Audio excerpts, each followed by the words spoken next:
Welcome to my YouTube channel, Tony Su Vega, your feng shui guru and paranormal expert. Horoscope Virgo, August 23 to September 22. Today is the 11th of September 2023, Monday. Career. Nakuha natin ang alas ng bastos or Ace of Wands. Ang ibig sabihin, madalian lang natin matatapos sa mga trabaho natin at ang mga plano tungkol dito ay tumatama sa panahon ng fall, September, October, November. So ngayon ay ongoing nga ito. Maraming gagawin, maraming asikasuhin, tapusin. Dahil meron pang darating pang ibang trabaho.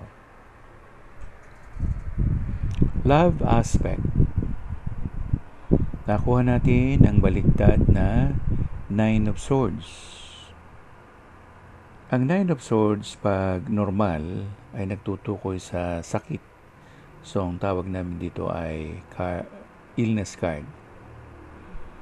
Kung siya ay inverted natin nakuha, ang ibig sabihin nito, hindi na kayo magkakayamutan. Magkakaintindihan na lang kayo at magkakaunawaan na lang kayo at magbibigayan na lang kayo ng iyong partner o ng iyong misis o ng iyong husband. Pangmatagal ang panahon ang Nine of Swords. Yun ay for the next 9 years. Money and opportunities.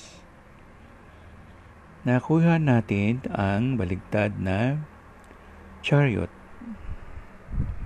Ang Chariot ay nagtutukoy sa sasakyan o sa mga panahon ng Cancer, June 21 to July 22. Kung hindi naman, pwedeng ito ay isang selebrasyon. So kung ang hinahanap natin ay ang money and opportunities, sinasabi na kailangan mo lumayo mula sa iyong inatitirikang lugar o bahay o opisina o siguro mag-sales call ka, lumabas ka, mag-house to house ka, pumunta ka sa mga iba't ibang establishmento at ipromote mo ang iyong trabaho. Yun na ngayon ang genre, yun na ngayon ang trending. Hindi na pwedeng maghintay ng customer. Ikaw na ngayon ang lalapit sa customer para naman maunahan mo ang iyong mga competitors. Life coach.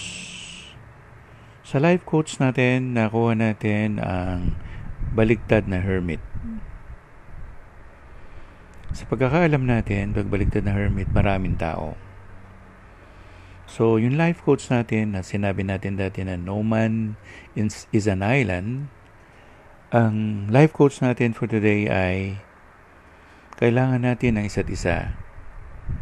Mag-cooperate. Merong good human dynamics. Ang good human dynamics ay bigyan mo yung para sa'yo at pagbibigyan ka rin nila.